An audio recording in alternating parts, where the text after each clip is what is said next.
नमस्कार, मी सर्वांचं स्वागत करतो हवामान अपडेट या आपल्या यूट्यूब चॅनल. मी हवामान अभ्यासक नेता जाऊन आपण पाहणार आहोत 7, 8 आणि 9 जानेवारीचा महाराष्ट्राचा हवामानाचा अंदाज. तत्पूर्वी लेटेस्ट सॅटेलाइट इमेजनुसार आपण जर पाहिलं एक वेस्टर्न डिस्टर्ब हा जम्मू काश्मीरमध्ये उद्या 8 तारखेला येणार आहे. तर या वेस्टर्न डिस्टर्बमुळे भारतातील वातावरणामध्ये फरक पडण्याची आपली शक्यता आहे.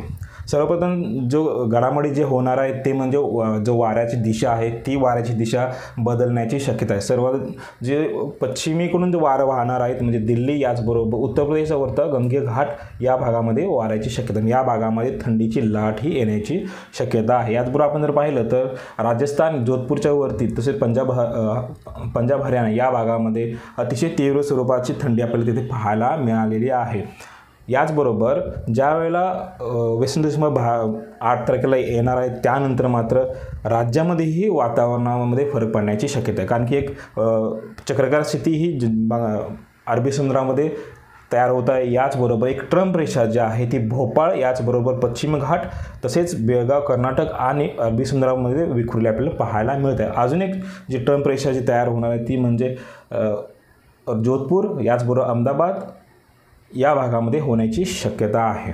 तर या वातावरण बदलामुळे राज्यामध्ये काही भागामध्ये विजेच्या कडकडाटासह पावसाची शक्यता आहे व 1 ते 2 ठिकाणी गारपीट होण्याची शक्यता आहे व काही भागामध्ये म्हणजेच ढगाळ वातावरण राहण्याची शक्यता आहे व सकाळचा जर विचार केला त्या भागामध्ये धुक्यांची लाट ही पसरण्याची शक्यता आहे. जर 8 जानेवारीचा जर हवामानाचा जर विचार केला तर 8 जानेवारीला कोकण याचबरोबर पश्चिम महाराष्ट्रातील काही भागामध्ये ढगाळ वातावरण राहण्याची शक्यता आहे. याच्यामध्ये कोल्हापूर आहे, सांगली, सातारा, पुणे, अहमदनगर असेल तर ठाणे, भिवंडी, कल्याण याचबरोबर कोकणातील रायगडचा दक्षिण भाग असेल, रत्नागिरी, सिंधुदुर्ग या भागामध्ये ढगाळ वातावरण राहण्याची शक्यता व 1-2 ठिकाणी हलक्या स्वरूपाचा पावसाची शक्यता आपल्याला 8 जानेवारीला होण्याची शक्यता. याच्यामध्ये सातारामध्ये महाबळेश्वर, जावळी, सातारा शहर याचबरोबर पाटण, कराड हा जो भाग आहे या भागामध्ये हलक्या स्वरूपाचा पावसाची शक्यता आहे. या ठिकाणी कोणत्याही पद्धतीचं जोरदार पावसाची शक्यता 8 तारखेला तरी सध्या नाही. उर्वरित राज्याचा विचार केला या भागामध्ये कोणत्याही स्वरूपाचा पाऊस नसेल. मात्र नंदुरबार, धुळे, जळगाव या भागामध्ये 1-2 ठिकाणी ढगाळ वातावरण राहण्याची शक्यता आहे व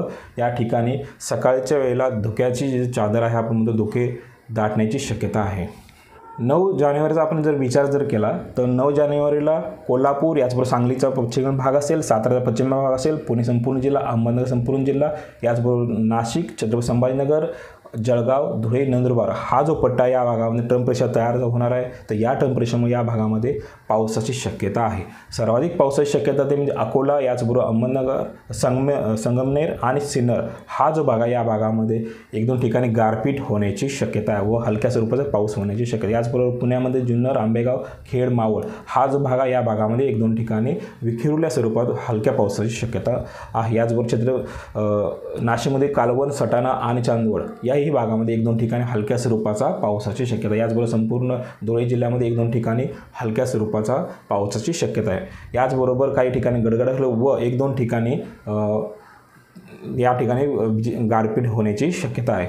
याचबरोबर आपण सांगलीचा जर विचार केला सांगलीमध्ये शिराळा, वाळवा याचबरोबर संपूर्ण कोल्हापूर जिल्हा, सातारामध्ये कोरेगाव, खंडाळा, वाई, महाबळेश्वर, जावळी या भागामध्ये ढगाळ वातावरण राहण्याची शक्यता व कोकणाचा जर आपण खास विचार केला कोकणामधील वसई, भिवंडी, कल्याण व मुंबई उपनगर शहर या भागामध्ये 1-2 ठिकाणी ढगाळ वातावरण राहण्याची शक्यता आहे व मंडणगड, दापोली याचबरोबर म्हाळसा, श्रीवर्धन, मुरुड, जंजिरा याचबरोबर अलिबाग म्हणजे जो रायगडचा जो भाग आहे पश्चिमेकडला या भागामध्ये हलक्या स्वरूपाचा ढगाळ वातावरण राहण्याची शक्यता आहे व 1-2 ठिकाणीच हलक्या स्वरूपाचा पावसाची शक्यता आहे. याचबरोबर रत्नागिरी जिल्हा, लांजा, राजापूर हा जो दक्षिणेकडील भाग आहे या भागामध्ये ढगाळ वातावरण राहण्याची शक्यता आहे. याचबरोबर धुक्याचा जर विचार केला याही ठिकाणी अमरावती, अकोला, जळगाव या भागामध्ये धुके जास्त राहण्याची शक्यता आहे. हे होतं 8 आणि 9 जानेवारीचा हवामानाचा अंदाज. जर आता आपण हवामान अपडेट या यूट्यूब चॅनल सबस्क्राईब केलं नसेल कृपया सबस्क्राईब करा, बेल आयकॉन नक्की क्लिक करा. धन्यवाद.